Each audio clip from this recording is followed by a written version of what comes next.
Chapter 10, Miles to Go, 8. We sat in his truck in the parking lot looking up at the Paradise Visitor Center. It was a huge wooden building with a great slanting roof divided up into parts. Even though winter was long over, there was still some snow piles in and around the building. The parking lot was almost empty. Up here, up near the end of the road, up near the top of the mountain, the wind was a living thing that shook the truck and snuck through the gaps in the door. The rain pelted the roof. Where it stuck on the windshield, I could see it mixed with snow. We sat in a waiting kind of silence. Wesley kept looking at the visitor center and the clouds and rain and chewing on his lips. He wouldn't look at me. "You ever been to Rainier before?" he asked. "No. I was going to, with my grandpa, but..." I trailed off. I sighed, feeling more sad and tired than anything else. He was a big climber, my grandpa. Always said he was going to take me up to Rainier when I got better. It was this great secret thing that we were going to do together. But just when I got better, he got sick. His kidneys. And he never got better. I blinked slow and tired, remembering he was like this big, strong hero, and he just kind of faded away. For months lying there in the hospital, just getting smaller and grayer and weaker, hooked up to all those tubes. It was like looking at myself, seeing my future. You know what his last words were to me? Wesley shook his head. He said the day before he died, "I never wanted to die like this." And he made me promise I'll climb Rainier for him. I looked out, up toward where the mountain was hiding behind the clouds. Of course, he didn't know I was going to get sick again, but a promise is a promise. Another gust shook the truck, reminding us of the cold world outside. "How can I let you do it?" Wesley asked at last, still looking away. "How can I let you go when I know? His voice cut off and he rubbed his mustache roughly with one hand. I knew it was going to take a lie to get me up there. I swallowed and looked over at him. "I'm not trying for the top, sir. I know there's no way. I'm just going to go a bit, maybe try to get above the clouds so I can see the top. For my grandpa. Then I'll come right back down and everything will be fine." I patted my backpack. "I've got everything I need, gear and food and everything I know. Everything. I know what I'm doing." Wesley looked over at me, his eyes pained and his face worried. I didn't like doing this to him. "Please," I said, "I've got no choices. For my whole life, no choices. Let me choose this. Let me have this one thing before all my choices get taken away again. You could go with a guide, though, son, or I could go with you, or... No, I need to do this. I need this to be mine, this one thing. Son, you could die up there." It's funny, sitting there in that truck with nothing but the mountain in front of me. I was so scared I could hardly breathe. My stomach was flopping like a fish in a net, but I'd never felt more ready. I'd had enough of everything. That's the truth. "I might die anyway," I said. Bo was sitting up leaning against me. I dropped my nose down to sniff at his fur. "I don't get anything else. Let me climb the mountain. It's all I want. Please." Wesley nodded. He was nodding to himself, I think, with his eyes still out the window. He reached out and squeezed my shoulder with a heavy hand. "Go," he said. "Thank you," I answered. "And don't call anyone, okay? I'll be fine. I don't want to be rescued. I don't want search parties. I don't want my mom and dad worried about me being up here. I'll call them from the visitor center when I get back down, and they won't have to worry anymore." Wesley chewed his lip. "Just a bit, then you come right back down?" "Yeah," I lied. "Just a bit, then right back down." The door opened with a rusty creak, and the wind scooped in and wrapped its fingers all around me. Bo leapt over my lap to be the first one out. I slid down to the asphalt and was about to close the door when Wesley's voice stopped me. "Son," he called out. I stopped, my hand on the door, and the freezing rain slapping at my face. I don't know if I can not tell. Maybe I can, but I know I can not tell for at least an hour or two. I know I can give you at least that, maybe all of it. I don't know. I nodded. It was the best I was going to get, and I knew I was lucky to get it. All right, thank you. I slammed the door, and without waiting, the truck rolled to a start, moving away from me slow. I could hear the country music softly, could still feel the truck's warmth, still smell the hot air and coffee and sandwich and cigar smoke. I knew it might be my last happy place, and I hadn't even been happy. I lifted my camera and snapped a shot of a green truck and white snow and black clouds and the friendly shape of a good man inside and red glowing taillights driving away, leaving me alone. I turned toward the mountain. It still wasn't there. It wouldn't show itself to me, hiding in clouds waiting for me to come to it. This is it, buddy, I said. Bo whined and pranced around. It was freezing. On the other side of the parking lot, just past the visitor center, was a dark little stand of pine trees, hunched down in the wind. I walked over to the middle of it with Bo at my heels. Stay, I told him. Bo cocked his head and looked up at me. I'll be right back. I put the backpack down and turned and walked away. I knew he'd stay. He was a good dog. The visitor center was huge inside with high towering ceilings and great open spaces filled with displays about Mount Rainier.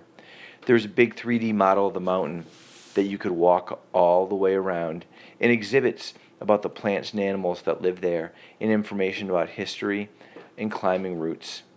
I looked at the model, its black stone faces and great white peaks, and I felt tiny and terrified and alone. Alone. Alone. With the storm coming, the place was mostly empty. Just a few people here and there, in twos and threes and fours. I recognized some of the people from the shuttle bus and tried to avoid eye contact. I was the only person I saw who was all by himself. Upstairs there was a gift shop. It had books and maps and movies and keychains and snacks. I dug through my pocket and pulled out the last of my money. 9 lousy bucks. The last $9 of my life. I grabbed a couple of Snicker bars, some chocolate-covered peanuts, and a bag of trail mix. There were a few families shopping around, the kids excited and noisy, asking their parents to buy stuff. I moved through them quietly, without being noticed. It was like I was already a ghost. I wanted to ask them to buy me a stuffed animal, and then go home with them and change my name and live forever. The lady at the register rang up my snacks. $8.50, she said. The lady looked crabby. She was wearing too much makeup. She smelled like cigarettes, and she looked at me like she hated me. My headache, always there, scraped its dull teeth against the inside of my skull. She couldn't be the last person I talked to. It couldn't end that way. My heart trembled at how small and lonely it felt. Is there a payphone? I asked. My voice was weak, pushing through my pounding head and trembling heart. Downstairs, she answered. I put one of the candy bars back. Could I have my change in quarters? She almost rolled her eyes, but she gave me my quarters. I walked downstairs. The phone was in a dark little hallway that led to the bathrooms. There was no one around. My hands were shaking and the quarters squeezed in my fists were wet with sweat. I fed the quarters in one by one. I felt almost too shaky to stand. My head was one big pounding ache. I screwed my eyes shut, trying to remember that number. I only had one shot. I needed to get it right. I pressed the numbers one after another. The buttons were metal and worn smooth by thousands of fingers. With the last number pushed, I pressed the phone to my ear and leaned forward against the booth and closed my eyes, my ear reaching out hundreds of miles through the hissing static. The phone rang. Chapter 10.5. Dark room of secrets. She sat alone and quiet. The telephone rang. She walked over to the phone and squinted at the screen. It said unknown caller. Hello? Hey, Jess. He didn't have to say his name. The cup of water she was holding slipped from her fingers and clattered to the floor with a splash, but she didn't look down. His voice, that voice she knew so well, her favorite voice, the voice she'd been missing for 2 days. Just his voice, so small and far away in the phone, made hot, blurry tears burn into her eyes. Mark? Mark! She laughed in her ear. He laughed in her ear, a shy little scared laugh. Yeah, Jess. How is everything? She shook her head, and she could tell her breaths were too fast and too small. She was going to pass out. Everything's crazy and I don't care. Who cares? But where are you? Are you okay? I'm there, Jess. I'm there. She swallowed. I'm there. He didn't exactly say it proud. He didn't exactly say it scared, like his words couldn't decide what part of his heart they came from, and her ears couldn't decide what part of her heart heard them. Okay. Are you okay? There was a long, long silence. She thought he'd hung up or the line had gone out. Her knees almost folded beneath her. But then his voice came back, and it sounded like it was turning away. It sounded like goodbye. I just wanted to hear your voice. Mark? I was just feeling kind of lonely now, and before I left, I just wanted... His voice fell off a cliff, and she waited. The words before I left hung in her head like blackbirds on a tombstone. Mark? Thanks for everything, Jess. For all of it. You're... Mark? She kept talking soft, but fast, kept talking so that her words couldn't fit in. You're the best. You always have been. Thanks for all, and I love you, Jess. I just love you, that's all. There was nothing mushy about it. It didn't matter that he was a boy and she was a girl. It just mattered that they were friends, best friends. Her voice was so thin across the miles, so skinny and weak and by itself. Her friend had done it. He'd made it that far by himself. But now he was there. Her heart soared and broke at the same time. That's the truth. Mark, wait! She almost shouted. Mark, listen, I need you. I can't... But the line clicked dead. The phone went silent. Only she heard her whisper, I love you too, Mark. Chapter 11, Miles to Go, 8. The storm now was fierce. I started up the mountain. Bo was by my side. Of course he was. He always was. When I hung up the phone and came outside, he was sitting right where I'd left him, by my backpack in the trees waiting for me, my other best friend. I pulled my extra socks and my hiking boots out of the backpack and put them on. I left my sneakers behind. I pulled on my 2 sets of gloves and high-tech winter coat and thermal hat that covered my face except for my eye holes, and a little mouth slit. I'd lied to Wesley. I didn't have anything close to the gear you need to climb a mountain like Rainier. All I had was enough to get me started, to get me far enough not to come back down. The second part I told him was true, though. I knew exactly what I was doing. I pulled a little black plastic film canister out of the bag. It was about the size of a C battery. I'd already taped it shut and hooked a metal ring through a hole I'd punched in the lid. Inside was a note that explained it all, and an apology to my mom and dad, and my name, address, and phone number. I clipped it on Bo's collar next to his tag. You're getting home safe, buddy, I whispered, kissing him on the nose. You have to. He grinned at me and panted. Bo and I shared some bananas and jerky and trail mix. I unwrapped the Snickers to eat while I walked and stood up. We were as ready as we were going to be. The trail led right out of the back of the visitor center, right out of the parking lot. Like it was nothing. Just a walk through miles of snow and ice and glaciers and boulders and crevasses to the towering top of a sleeping volcano. No big deal. It was uphill from step number 1. There was snow all over as soon as we stepped beyond the parking lot, hard packed from all the feet before mine. But it still slid out from under me, a little with every step. It made the walking slow and my breathing fast already, and I was just getting started. Bo scampered around, happy with snow under his paws and a ham and cheese sandwich in his belly, and his boy was by his side. He wasn't worried about mountains. I didn't want to think about anything, so I thought about how the wind was needling through my clothes to my skin. I thought about how my feet were already starting to feel cold from the snow. I thought about how my legs were rubbery and weak. I thought about my sour, shaky stomach that lurched between feeling starving and feeling pukey. I didn't have to think about my head, that grinding, growing ache. did my thinking for me. Yeah, and sometimes between steps I thought about my mom and how she'd have no one to pull the blankets up on when they fell asleep.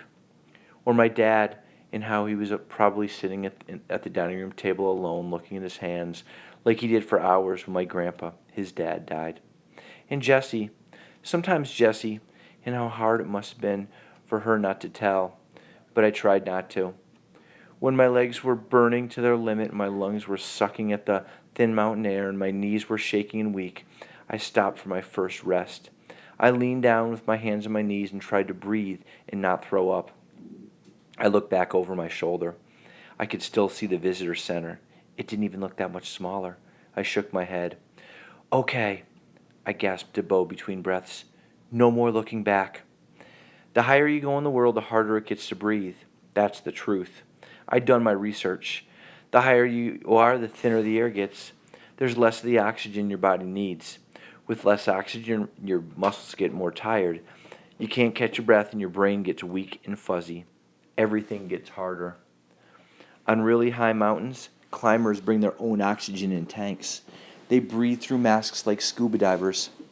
It keeps them alive. I kept going. The wind was blowing from behind me. That was a good thing. It was blowing so hard that it almost blew me over sometimes. It was freezing and loud, and it was peppered with hard, biting flakes of snow, but it was blowing me up the mountain. I didn't like the shaking in my legs.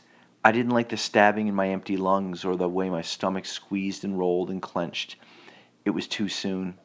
I knew my body was down to nearly nothing. I knew I was weak and sick, but it was too soon. I had too far still to go. I kept going. All the facts I tried to stop were raging wild within me now.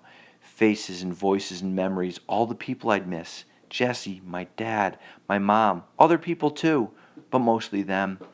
They were the ones who would miss me. I stumbled, fell to one knee. I knelt a moment trying to catch my breath in wind that held more snow than oxygen. Bo pressed himself against me. My legs were wet spaghetti. The faces were still frozen in my mind. I held them there tight. And then, in a sudden gust, my sadness turned to cold anger. They would miss me, but they would be around to miss me. They got to go on living. Jess had kept my secret. So what? She'd had to keep the secret of where I was going to die, but I was the one who had to go there and do the dying. My mom would never get to tuck me in, sure, but I would never be warm again. My dad would sit alone at the dark table. I was going to die alone in a snowstorm. They would cry when I was gone, but I would be the one who was gone. They had all the tomorrows in the world to start feeling better. It's not fair, I shouted. The wind swallowed my words and blew them to icy dust. My anger was strong enough to lift me to my feet in one raised foot at a time, pushed me higher into the storm. I kept going. The storm was fierce, but so was I. Bo was an angel by my side. All I looked at was the snow at my feet, and he was always there, snow clumped in frozen chunks on his fur. I could see him shivering when we paused to rest. His tongue hung out the side of his mouth, but he was always there, trusting me, following me. My heart burned with black tears, and I thought of where he was following me to. So I stopped thinking about it. I kept going. Really, that's all there is to do. I was so sick I couldn't even make it out of the parking lot, but I kept going. Even though I said I wouldn't, I turned around once more and looked back. One final time. The visitor center was long gone. Behind me was a hopeless white emptiness. There was nothing. There was no one. The aloneness howled louder than the wind, louder even than my anger. My teeth chattered.